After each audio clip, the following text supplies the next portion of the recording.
Wassalamu ala rasulillah. Assalamu alaikum wa rahmatullahi ta'ala wa barakatuh. Je m'appelle Thierno Amman Ndiaye, je suis mandaté par la coordination de la commune de Kaolack, de Medina Baye, la coordination qui veut que Medina Baye devienne une commune. Je suis mandaté par cette coordination-là. Je vais vous faire une déclaration en français. Déclaration qui a été, alhamdoulillahi, déclaration qui a été, alhamdoulillahi, autorisée et parrainée par le Khalif Maulana Mohamedou Mahi ibn Mahi Niass ibn Cheikh Ibrahim Niass. Le texte que j'ai ici s'appelle Medina Baye Commune, une vision, un projet, une ambition. Donc depuis 9 mois, comme on l'a dit, on était en train de travailler pour l'élaboration des textes que nous avons soumis au Khalif qui nous a donné mandat de faire toutes les démarches utiles et nécessaires pour l'érection de Medina Baye en commune. L'érection de Medina Baye en commune, une préoccupation du Khalif et des populations. Mesdames et messieurs les journalistes et professionnels des médias, nous vous remercions vivement pour avoir voulu répondre massivement à cette déclaration de presse. L'actualité nationale est marquée par de vives contestations des populations liées à des récents découpages et redécoupages administratifs décidés par l'autorité étatique. Loin de nous l'idée de surfer sous cette vague de contestation pour réclamer à notre tour un redécoupage de la ville de Kaolack. Le projet d'érection de Medina Baye en commune a été savamment réfléchi depuis plusieurs années par des experts et de bonne volonté qui ont posé et sous-pesé l'aspiration des populations qui ont bien voulu donner à leur localité un nouvel élan dans le domaine du développement. Fondée au début des années 1930 par Maulana Cheikh Ibrahim Niass, radiallahu anhu, la localité de Medina Baye Niass est devenue au fil des années le quartier le plus important en termes de croissance démographique, de développement, d'habitat, de potentialité et d'opportunités. L'explication est à chercher chez son illustre fondateur, Maulana Cheikh Ibrahim radiallahu anhu, qui a été un érudit dont l'envergure planétaire et la dimension internationale ne sont plus à démontrer. L'exemplarité de son action, l'épaisseur de sa science religieuse, le modèle de soufisme qu'il a promu toute sa vie durant et l'énorme écho international à son appel à la voix de la faille de Tidjania ont fini par faire de Medina Baye Niass un creuset d'une communauté transnationale de plusieurs millions de disciples en Afrique, aux Amériques, en Asie, en Europe et partout dans le monde. La cité de Medina Baye est devenue aujourd'hui et depuis plusieurs années le point de ralliement de plusieurs nationalités venant de plusieurs pays et appartenant à diverses ethnies et nationalités. Aujourd'hui, la Jamiatou Ansaroudine, structure qui regroupe l'ensemble des disciples de Baye Niass à travers le monde, revendique plus de 450 millions de disciples. Le statut de melting pot de Medina Baye n'est plus à démontrer. Des milliers d'étrangers composés d'Américains, de Nigérians, de Nigérians, de Maliens, de Guinéens, de Soudanais, de Mauritaniens, entre autres nationalités y vivent, travaillent pour apprendre le Coran et la science islamique.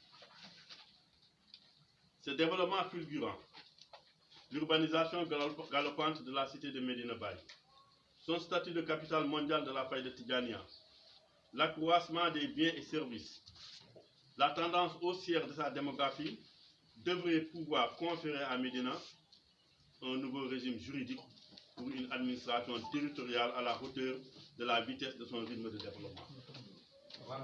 Au regard de tous ces enjeux et défis qui les interpellent, les populations de Medina Baye sont conscientes, et le Khalif en premier, qu'il est hautement légitime de revendiquer la communalisation du quartier. Le statut administratif de Medina Baye, fut-il le plus grand quartier de Kaolack, est désuet, caduc, obsolète et non conforme à son allure de développement. Cette situation fait que Médina Baye est confronté à des difficultés liées, tirées au défaut ou insuffisance des structures d'accueil, à l'absence, insuffisance des structures sanitaires et d'ouvrages socio-économiques de base adaptés à son envergure, au manque d'infrastructures routières, voire publiques modernes, pavage et un plan d'occupation de la ville, au manque d'un réseau et d'un assainissement conforme à l'accroissement de l'agglomération, à l'absence d'un dispositif et d'une politique sécuritaire, poste de police, brigade de gendarmerie, camp sapeurs-pompiers, pour une meilleure quiétude des populations et la sécurisation de leurs biens. À la lumière de tous ces éléments qui précèdent, et pour apporter un début de solution à ces difficultés, le changement de statut administratif de Médina Baye en commune est devenu une nécessité, voire une urgence. Pour rendre effectif ce changement de statut, porté par les autorités religieuses de la localité, Azatel, le khalife général de Médina Baye, les notabilités religieuses et la majeure partie des administrés, de larges discussions et concertations ont été entamées depuis plusieurs années.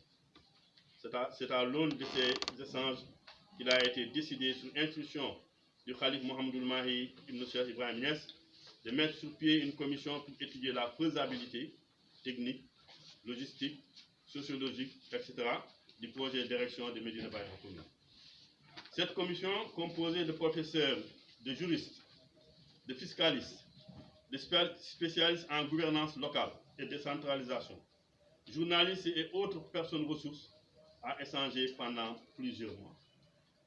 Au terme de leurs travaux, un document intitulé « Projet d'érection de Médina Baye en commune » a été produit et remis au khalife de Médina Baye lors d'une audience qu'il avait bien voulu nous accorder.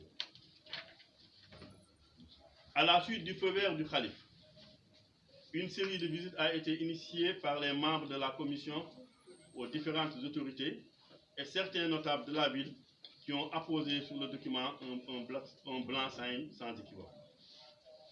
Au-delà de toutes ces initiatives et à la suite de cette déclaration de presse, il est aussi retenu la tenue d'un panel de haut niveau qui réunira plusieurs compétences en la matière en vue d'expliquer à l'opinion nationale et internationale la nécessité historique, la portée symbolique et surtout les perspectives socio-économiques pour Médina Baye.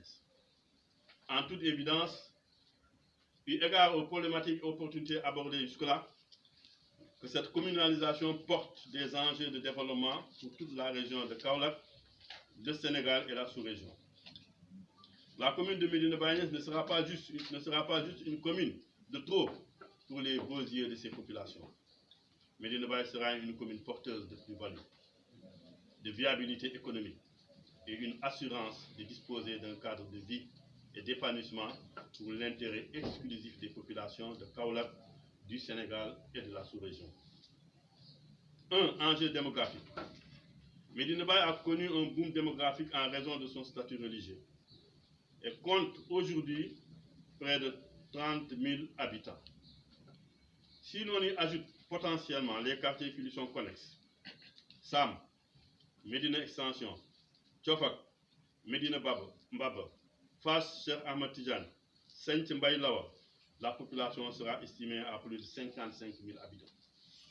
Le potentiel démographique de Médina Baye dépasse largement celui de plusieurs communes existantes, non seulement à Kaolack, mais aussi dans le Sénégal. L'enjeu d'une forte coopération décentralisée. Grâce au rayonnement sous-régional et international de Médina Baye, l'enjeu d'une forte coopération existe avec la possibilité de jumelage avec les grandes villes comme Kano, Lagos, Accra, N'Djamena, New York et d'autres villes américaines, et certaines capitales arabes aussi qui ont entretenu de fortes relations avec Maulana Cheikh Ibrahim Niass radiallahu anhu. Les enjeux économiques.